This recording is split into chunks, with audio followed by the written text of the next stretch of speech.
YouTube? This is Joshua Butcher, and my buddy Steve. He's holding camera, and his channel is StevieD353.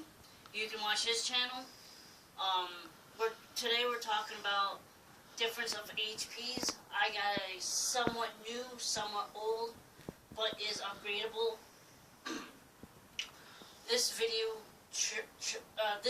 here, I'm showing you guys that the difference comparisons of histories, not saying inclusive of all HPs, but once I have been through in all different versions of computers, I want to go ahead and show you guys the difference in between of the old generations that we're going to make our future generations, and I want to see what you guys think, what you guys opinions are about it. We have two different models here right in front of me. My roommate Steve, which I told you about holding the camera, he got a computer as a from Rent-A-Center backup for temporarily, and I do appreciate it because it's charging my computer at the moment. Unfortunately, his computer is dead.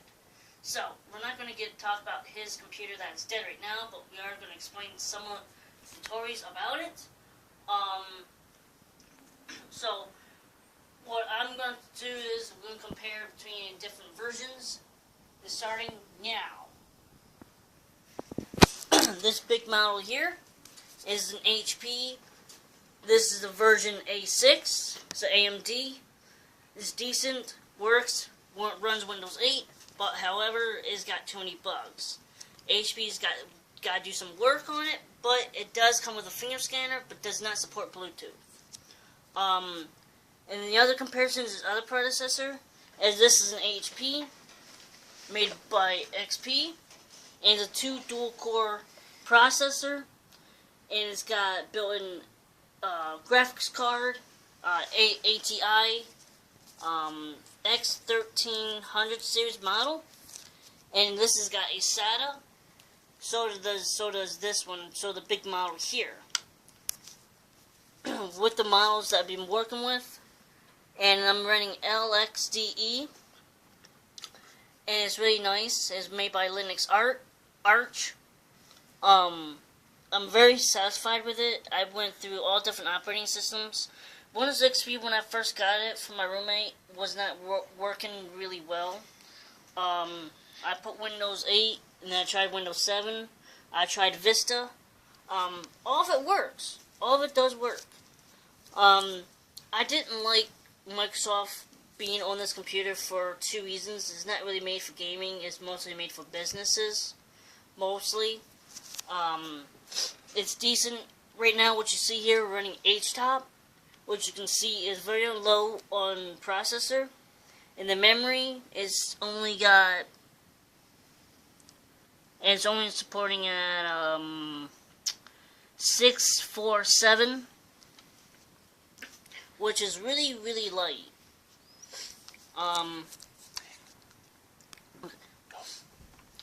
Okay. Sorry about that. I am doing a load. I'm running Google Chrome in the background, which you can see up in the corner. It is putting a lot of load on it. So, I was not thinking about it at the minute until my buddy Steve told me to say, you know you're running a load. I did not know. So, excuse me for that. But everything, I mean, it would be a lot less if it wasn't running a load. About 300, roughly, 4 maybe. But it is decent. You can see here by the model, it's a compact NC6400 model. Unlike his predecessor, the big one is an ENVYDV6.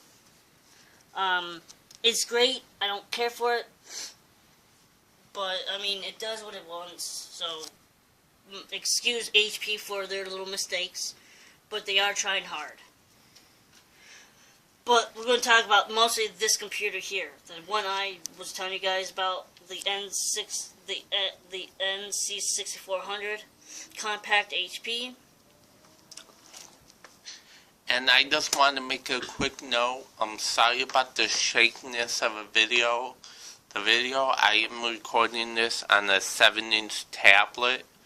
I've never really owned a tablet before in my life.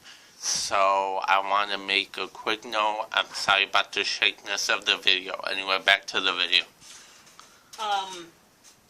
This computer is running a SATA hard drive, which actually, technically, it's supposed to run an IDE from HP, but it is running a SATA 80 gig hard drive, the second generation, I believe, or no, first generation. Excuse me, the first generation. My fault, everyone. My fault. First generation. Had to look it up real quick. Oh, actually, my buddy looked it up for me. My roommate Stevie D. He looked it up real quick. It's the first generation hard drive. Intel, they did a good job. HP copied most of the stuff they required. But the computer, if you watch the Wi-Fi, you guys, it does blink. That's because of Linux. Not because it's doing it on its donut. It's because of Linux. That's the way it is. Any Windows support on this does not do it. It does have good finger scanner and Bluetooth, like I said earlier. It's the best computer I ever have. Dual core, especially a 2 dual core at 2 gigahertz. Technically reads at 216, 217 at a stage. 2.17, excuse me. I got a little screwed up there for a minute, but I'm working on some things. So, in the meantime, we're going to show you around on the desktop, well, laptop in this particular. I'm gonna go ahead and minimize this so you guys can see the desktop environment. Okay, guys, my other mistake is the screen size is 14.1 inch screen, which is not bad. It's got 51 pounds, 5.1 pounds, excuse me. And it's a widescreen display. It's decent, it's nice. For like I said, it was made for business at where they had it. You can see here on the keys, it's another mouse control, which I do like it. The feature was made from IBM. IBM was copied from HP originally. But other than that, it's got every functions that you want. You dreamed of, mostly. Still gotta work on some settings on this thing, but I'm gonna show you around the desktop on the LXDE of Arch Linux. I'm gonna bring up Google Chrome for a second, and you can see in a split second it launched.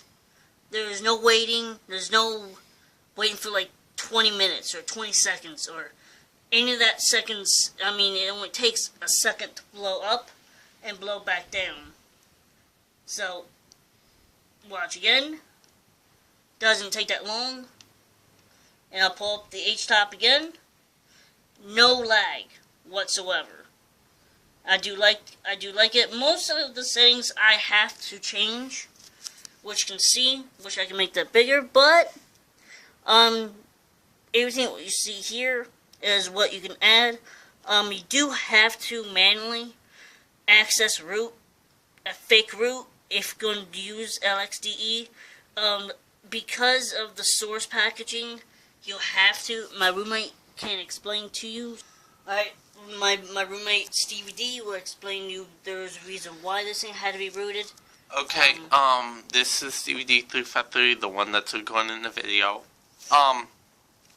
What happened is, normally you don't have to activate fake root.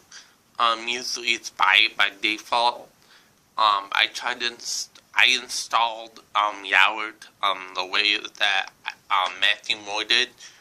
Check out his videos. He's a really awesome guy. He does a lot of Linux related stuff. But anyway, on this specific model, as you can see here, Let me zoom in real quick. As you can see right there, compact NC6400. I had to turn on fake GRU. It wasn't like that by default. I don't know why. But once I activated it, it was all good. Anyway, back to Josh. Anyways, sorry about you all. But the desktop environment that it gives you, I like the featuring. I will be changing this in the future.